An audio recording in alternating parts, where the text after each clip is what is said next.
Hello friends, welcome to Him Guru knowledge point YouTube channel. आज हम discuss करने वाले हैं Himachal Pradesh sub inspector mains प्रश्न पत्र। प्रीवियस ईयर का ये प्रश्न पत्र है और काफ़ी ज़्यादा इंपॉर्टेंट आप लोगों के लिए रहने वाला है। यहाँ से आपको एक बेसिक आइडिया मिलेगा किस तरह से आपको अटेम्प्ट करना है प्रश्न पत्र को। देखिए, आपका जो भी प्री एग्जाम रहता है वो सिर्फ क्वालिफाइंग नेचर का रहता है, ठीक है। मेरिट आपकी इसी मेंस एग्जाम पर निर्भर करती है और इसी से आपकी फाइनल सिलेक्शन भी होती है। तो ऐसे में आपको जो है वो स्टार्टिंग से इसी के अकॉर्डिंग तैयारी करनी है, ताकि देखिए प्री आप क्लियर कर भी लोगे, आप जो है वो फिजिकल एफिशिएंसी टेस्ट भी क्लियर कर लो।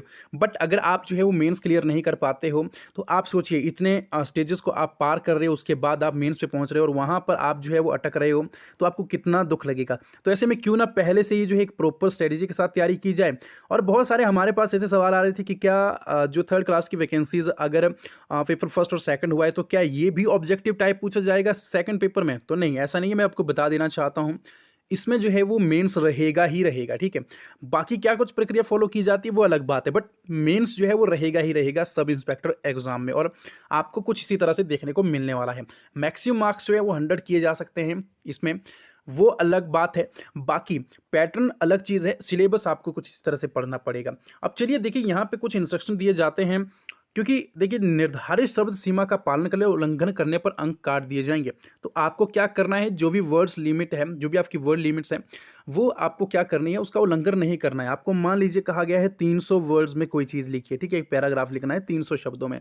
तो आपको क्या करना है, देखिए 5 से आपके जो है वो 10 वर्ड्स, ठीक है, 5 से 10 वर्ड्स ऊपर नीचे हो सकते हैं आपके, ठीक है। 5 वर्ड्स आपने कम लिखे चलेगा, 5 वर्ड्स आपने ज़्यादा लिखे चलेगा, बट उससे ज़्यादा जो है वो शब्दों का आप उल्लंघन मत करिएगा, अदरवाइज आपके मार्क्स काटे जाएंगे।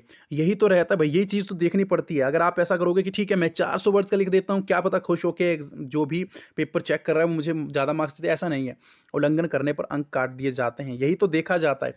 अब देखिए किस तरह से सेक्शन फर्स्ट यहाँ पे दी गई है, ठीक है।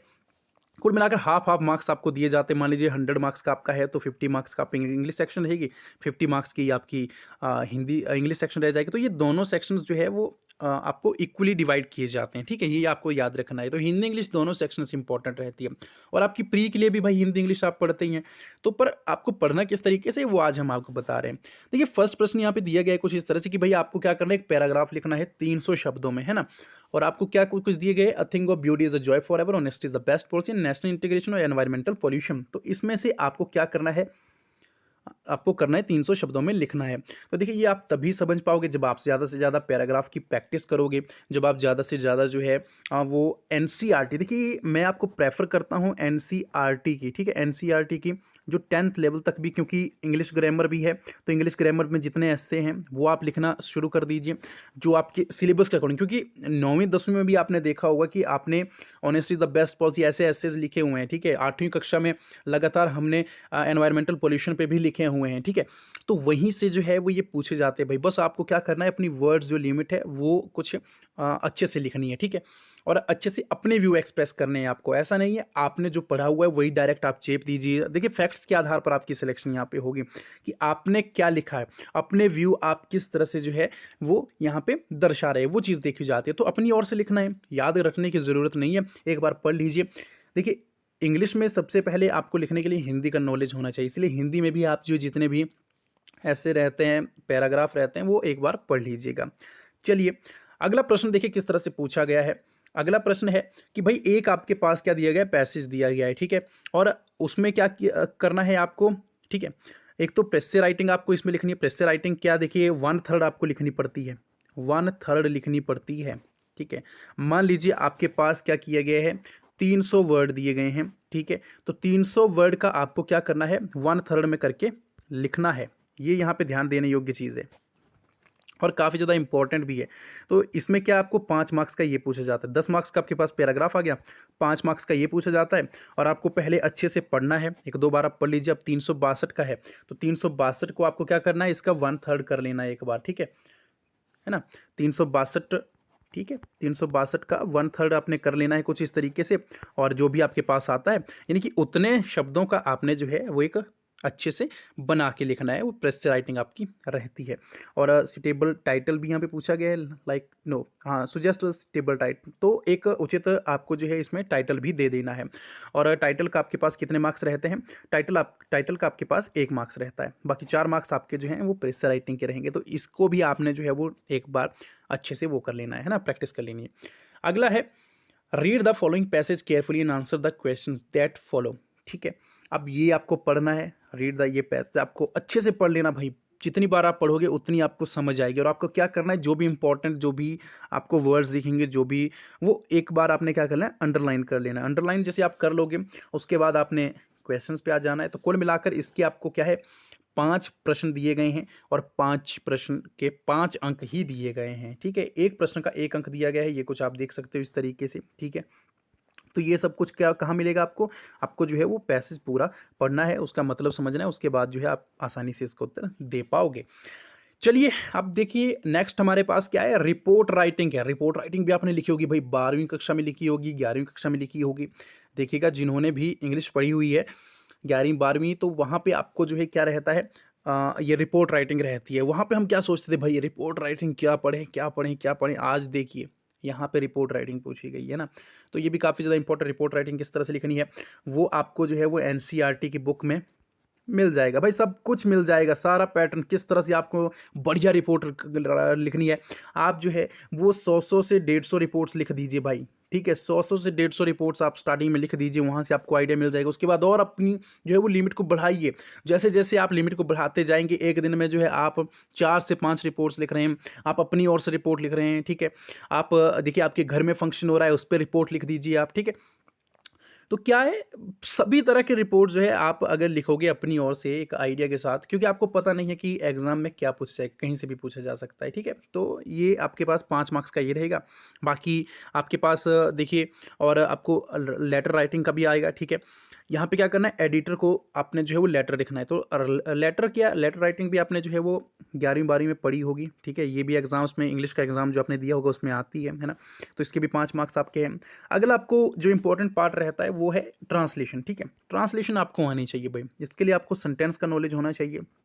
ठीक है, सेंटेंस का नॉलेज, जिस भी सेंटेंस में पूछा गया उसी सेंटेंस का आपने प्रयोग करना है, ताकि जब भी चेक करने वाला देखे तो वो समझ पाए कि नहीं, आपकी पकड़ जो है वो मजबूत है। ठीक है, तो सेंटेंस मेकिंग आपकी अच्छी होनी चाहिए। बाकी आपको वोकैब का नॉलेज होना चाहिए इसमें, और सबको टेंसेस का नॉलेज होना चाहिए, तो आप जो है वो ट्रांसलेशन कर पाओगे। और ये 2.5 अंकों का रहता है। अब फॉलोइंग पैराग्राफ, ठीक है, जो मैंने आपको बोला था, ये आपको क्या करना है, एडिट करना है, यानी कि जो भी सेंटेंस करेक्शन है वो करनी है ना। इसमें अगर कोई सेंटेंस गलत है वो आपको करेक्ट कर देना है। तो यहाँ पर जो है वो पैराग्राफ दिया गया, ये भी 2.5 अंकों का दिया गया है। कुल मिलाकर जो है वो काफ़ी अच्छी वेटेज दी गई है मार्क्स की। नरेशन, देखिए नरेशन का भी आपको नॉलेज होना चाहिए, चेंज द नरेशन, है ना। स्पीच जो रहती है आपकी, वॉइस रहती है आपकी, एक्टिव वॉइस, पैसिव वॉइस। ठीक है, तो ये भी आपने पढ़ लेना है, अच्छे से पढ़ने, नरेशन की क्या रूल रहते हैं, किस तरह से जो है वो नरेशन को चेंज करते हैं। वॉइस रहती है आपकी एक्टिव टू पेसिव वॉइस, किस तरह से करते हैं। ठीक है, डू एज डायरेक्टेड में देखिए आपके पास दिया गया है। नीचे चलते हैं हम, डू एज डायरेक्टेड में ये आपके पास कितने अंकों का जो चेंज द नरेशन है वो आपके पास 1.5 अंकों का रहने वाला है। ठीक है, अब ये देखिए डू एज डायरेक्टेड क्या है, डू एज डायरेक्टेड आपके पास क्या रहने वाला है, इसमें आपके पास जो है वो चेंज द वॉइस है। ठीक है, वन वर्ड सब्सटीट्यूशन भी है ना, सिनोनिम्स भी है, एंटोनिम्स भी है, कुल मिलाकर प्रेपोजिशन भी है, मॉडल भी यूज़ हो रहा है ना। यहाँ पे आपके पास प्रोवर्ब भी यूज़ हो रही है, डिटर्मिनेंट भी यूज़ हो रहा है। ठीक है, करेक्ट करनी है आपको स्पेलिंग, यानी कि जो करेक्ट स्पेलिंग से रिलेटेड प्रश्न है वो भी आ रहे हैं, करेक्ट फॉर्म ऑफ वर्ब भी आपसे पूछी जाती है। तो कुल मिलाकर पार्ट्स ऑफ स्पीच तो सभी इसमें कवर हो रहा है भाई आपका। ठीक है, पार्ट्स ऑफ स्पीच कवर हो रहा है, सिनोनिम्स एंटोनिम्स भी कवर हो रहा है। ठीक है, कुल मिलाकर जो है आपको क्या समझना है कि भाई इसमें पार्ट्स ऑफ स्पीच आपका अच्छा होना चाहिए, टेंसेज आपको आने चाहिए। ठीक है, सेंटेंस मेकिंग आपकी अच्छी होनी चाहिए, वोकैब आपकी अच्छी होनी चाहिए, तब जाके जो है आप इसको अच्छे से कर पाओगे। और इसमें 6 मार्क्स के पूछे गए हैं आपको। अब आता है हमारे पास हिंदी सेक्शन। ठीक है, हिंदी और इंग्लिश सेक्शन सेम ही आपके पास रहता है, क्योंकि देखिए हिंदी सेक्शन की बात करें, इसमें भी 300 शब्दों में आपको निबंध लिखना है, और बहुत अच्छे तरीके से आपको निबंध लिखना है। किस तरह से, 300 शब्दों से मैंने आपको पहले ही कहा है, 5 से 10 शब्द ऊपर नीचे आप कर सकते हैं, बाकी ज़्यादा शब्द नहीं। ठीक है, वो भी 5 शब्द रख लीजिए, 10 भी बहुत ज़्यादा हो जाएंगे, पर 5 रख लीजिए। ठीक है, इसमें आपके पास देखिए कि जैसे मैं दिया राजनीति में अपराधी तत्व क्या है, युवा पीढ़ी में मादक द्रव्यों की प्रवृत्ति क्या है, ग्रामीण समस्याएं हैं, पुलिस और सामाजिक संबंध है। तो कोशिश ये करिएगा कि जो करंट अफेयर्स के भी टॉपिक्स जो रहते हैं वो भी आप एक बार पढ़ लीजिएगा। वहाँ से क्या रहता है, क्योंकि कई बार करंट अफेयर्स के टॉपिक पूछे जाते हैं ना, तो उस पर भी निबंध लिखने को आ जाता है जो आज चल रहा है। ठीक है, मान लीजिए कहीं गृह युद्ध चल रहा है, ठीक है, तो उससे संबंधित प्रश्न आ जाएगा। ठीक है, कि उसके क्या कुछ यहाँ पे जो है वो परिणाम हो सकते हैं, क्या कुछ नुकसान हो सकते हैं, तो इस तरह से संबंधित प्रश्न जो है वो आ जाते हैं। अगला है गद्यांश की व्याख्या कीजिए। देखिए वहाँ पर भी तो सेम ही था भाई, यहाँ पे आपको क्या करना है, गद्यांश की व्याख्या करना। अब गद्यांश की व्याख्या के लिए आपको एनसीईआरटी की जितनी भी बुक्स हैं, ठीक है, 6 to 12 जितनी भी बुक्स हैं हिंदी सेक्शन की, ठीक है, मैं आपको प्रेफर करूँगा हिंदी सेक्शन की। इसके लिए देखिए आपको बुक्स कहीं से मंगवानी नहीं पड़ेगी, एनसीईआरटी की एक ऐप मिलती है, ठीक है, एनसीईआरटी ऐप जब आप लिखोगे, एनसीईआरटी एंड सॉल्यूशन ऐप आपको मिल जाएगी प्ले स्टोर पे अपने मोबाइल पे, तो उसमें आपको जो सारी बुक्स ये मिल जाएंगी भाई, 6ठी से 12वीं तक की, उसमें हिंदी सेक्शन आपको मिल जाएगा। तो वहाँ पर जो है आपको वसंत है आपके पास, ठीक है, कृतिका है आपके पास, ये बुक्स आपको पढ़ लेनी है भाई। ये बुक्स जब आप पढ़ोगे ना तो वहाँ से आपको बेसिक आइडिया मिल जाएगा किस तरह से आपको गद्यांश की व्याख्या करनी है, किन जो लेखक ने ये लिखी हुई है, किन कवियों ने ये लिखी हुई है। ठीक है, यहाँ से समझ गए आप। ये भी आपके पास जो कितने मार्क्स का रहता है, 5 मार्क्स का रहता है। ठीक है, 10 मार्क्स का आपके पास क्या आ गया, निबंध आ गया, और 5 मार्क्स का ये बाकी। पद्यांश की व्याख्या कीजिए। देखिए पद्यांश की व्याख्या जब भी आप करते हैं और गद्यांश की व्याख्या, तो कोशिश करिएगा कि आप जो है वो कवि और लेखक जो भी रहते हैं इसके, ठीक है, उनका नाम भी मेंशन करें, है ना, कवि और लेखक उनका नाम जितना, मान लीजिए यहाँ पे आपके पास जो है वो ये पद्यांश दिया गया है, किसके द्वारा ये लिखा गया है, ठीक है, प्रस्तुत पंक्तियाँ कहाँ से ली गई है, अगर आप मेंशन कर देते हो भाई तो आपके मार्क्स जो है वो ज़्यादा बढ़ जाएंगे। तो यही चीज़ें देखी जाती है। ऐसा नहीं है कि सिर्फ आपको जो है वो व्याख्या करनी है, साथ में आपको ये देखना है कि कहाँ से ये प्रस्तुत पंक्तियाँ ली गई है, ठीक है, किसके द्वारा लिखी गई है, फिर उसके बाद देखना है कि वो कवि लेखक कहना क्या चाहता है। तो ये चीज़ें देखी जाती है और आपके मार्क्स जो है वो तय किए जाते हैं।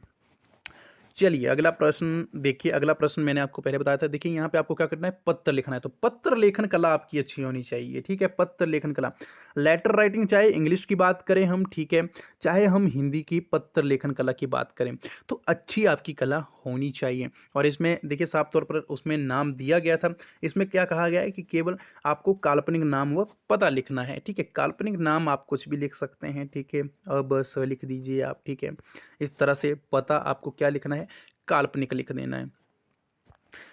अगला है शब्दों की संधि कीजिए। अब देखिए संधि यहाँ पे आ गई, पवन, पावन, ठीक है, व्यापत, या फिर इस तरह से जो भी संधियाँ हैं वो आपको कर लेनी है एक बार, संधि विच्छेद, ठीक है। कौन सी, कई बार हमसे पूछा जाता है कि संधियाँ दी होगी और ये कौन सी संधि है, आपको बताना है, व्यंजन संधि है, दीर्घ संधि है, या फिर आपके पास जो है ये जो भी आपके पास अलग संधियाँ रहती है उसमें से कौन सी ये संधि दी गई है, ठीक है, गुण संधि है या फिर जो भी संधियाँ रहती हैं। अब अगला प्रश्न है, निम्नलिखित वाक्यों को शुद्ध करके लिखें। अब आपको क्या करना है, वाक्यों को शुद्ध करके लिखना है। तो शुद्ध अशुद्ध वाक्य देखिए कितने महत्वपूर्ण रहते हैं भाई, आपकी सिलेक्शन तय करते हैं। एक एक मार्क्स आपकी सिलेक्शन तय करता है। एक एक मार्क्स छोड़िए भाई, आपका जो है वो 0.5 मार्क्स, ठीक है, 0.5 मार्क्स आपकी सिलेक्शन तय करता है। यहाँ पर याद रखिएगा, इतना कंपटीशन रहता है। 0.25 मार्क्स आपकी सिलेक्शन तय करता है भाई, है ना, 0.25 आप समझ सकते हो। तो यहाँ से आप समझ सकते हो कितना ज़्यादा कंपटीशन है। अब देखिए विराम चिन्हों को आपको पहचानना है, ये कौन सा विराम चिन्ह है, ये कौन सा विराम चिन्ह है। कुल मिलाकर 2.5 मार्क्स का ये दिया गया है, ठीक है। निम्नलिखित शब्दों को शुद्ध करके लिखे, ये भी 2.5 मार्क्स का दिया गया है, ये भी शुद्ध करके आपको शब्द लिखने हैं। अगला है निम्नलिखित शब्दों के 2-2 पर्यायवाची शब्द लिखें। तो पर्यायवाची शब्द भी आपको आ सकते हैं, मुहावरे भी कई बार आपको आ सकते हैं। तो ऐसा नहीं है, पर्यायवाची मुहावरे, ठीक है, ये आपको पूछे ही जाएंगे कोई भी एग्जाम है आपके पास, ठीक है, चाहे आपका प्री है चाहे यहाँ पे मेंस है। ये भी 2.5 मार्क्स का है। अगला ही निम्नलिखित शब्दों के स्त्रीलिंग शब्द बनाएं। तो देखिए यहाँ पे जो है वो पुल्लिंग शब्द दिए गए होंगे और इसका आपको क्या बनाना है, स्त्रीलिंग बना देने हैं। ये भी 2.5 मार्क्स के हैं। और यहाँ पे देखिए असंगत, जो बेमेल, जो भी यहाँ पे विकल्प होगा, ठीक है, शब्द को आपने छांट कर लिखना है। यानी कि क्रय विक्रय है तो ठीक है, ये बेमेल तो रहता नहीं है ना, आप जानते ही हैं। तो जो भी बेमेल शब्द है वो आपको क्या करना है, वो छांट कर लिखना है। कुल मिलाकर कितने प्रश्न आपके पास दिए गए हैं, 20 प्रश्न यहाँ पे दिए गए हैं। जिसमें अगर हम बात करें इंग्लिश सेक्शन की, बात कर लेते हैं। इंग्लिश सेक्शन में आपके पास 9 प्रश्न दिए गए हैं, जबकि हिंदी सेक्शन में आपके पास कितने प्रश्न दिए गए हैं, 11 प्रश्न दिए गए हैं ना। तो देखिए ऐसा नहीं है कि प्रश्न प्रश्न जो है वो कम और ज़्यादा आ सकते हैं, बट मार्क्स जो है वो सेम रहते हैं, ठीक है। तो इस हिसाब से जो है आप देखिए, इंग्लिश सेक्शन में 9 और हिंदी सेक्शन में हमारे पास 11 प्रश्न दिए गए हैं। तो टोटल जो है वो मेरिट तय होती है और आपके अच्छे मार्क्स होने चाहिए। देखिए, पहले डॉक्यूमेंटेशन भी रहती थी, अब डॉक्यूमेंटेशन को छोड़कर अगर हम देखें, तब भी आपकी सिलेक्शन के लिए आपको कितने मार्क्स लेने पड़ेंगे। अगर हम कट ऑफ्स देखें, प्रीवियस ईयर में जितनी भी कट ऑफ आई है, अगर आप अच्छे से जो है वो 58 60, क्योंकि कंपटीशन के हिसाब से मैं कह रहा हूँ, 58 टू 60 मार्क्स अगर आप ले लेते हैं, ठीक है, ओवरऑल, तो आप अच्छी जो है वो यहाँ पे अपनी सिलेक्शन के लिए दावेदारी पेश करते हैं। बाकी अलग अलग कैटेगरीज के लिए अलग अलग कट ऑफ जरूर रहती है। बाकी की वीडियोस के लिए भी हमारे चैनल के साथ बन रही है, और ये वीडियो आपको कैसी लगी हमें कमेंट बॉक्स में जरूर बताइएगा। क्वेश्चन पेपर चाहिए तब भी कमेंट बॉक्स में हमें जरूर बताइएगा, हम आपको जो प्रोवाइड करवा देंगे। ईमेल आप हमें सेंड कीजिए, ईमेल पर आपको जो है वो सारे क्वेश्चन पेपर जो है प्रोवाइड करवा दिए जाएंगे। मिलते हैं अगली वीडियो में कुछ इस तरह की महत्वपूर्ण जानकारी लेकर आप लोगों के लिए। और ये क्वेश्चन पेपर हमने किया है डाउनलोड एचपी जनरल स्टडीज़ को, तो सारा क्रेडिट जो है उनको जाता है। HP general studies official website पे जो है आप विजिट कर सकते हो, काफ़ी अच्छे वहाँ पे कंटेंट आपको मिलेगा, क्योंकि आप जानते हैं कि मैक्सिमम जो भी तैयारी करते हैं वो ऑनलाइन जो है एचपी जनरल स्टडीज़ से तैयारी करते हैं, तो वहाँ पर आपको जो है अच्छे अच्छे कंटेंट और भी मिला करेंगे, और भी क्वेश्चन पेपर आपको मिल जाएंगे। तो वहाँ पे विजिट कीजिए और वहाँ से भी आप डाउनलोड जो है ये क्वेश्चन पेपर कर सकते हो। बाकी की जानकारी के लिए चैनल पर बने रहिए, सब्सक्राइब जरूर करके जाइएगा। धन्यवाद।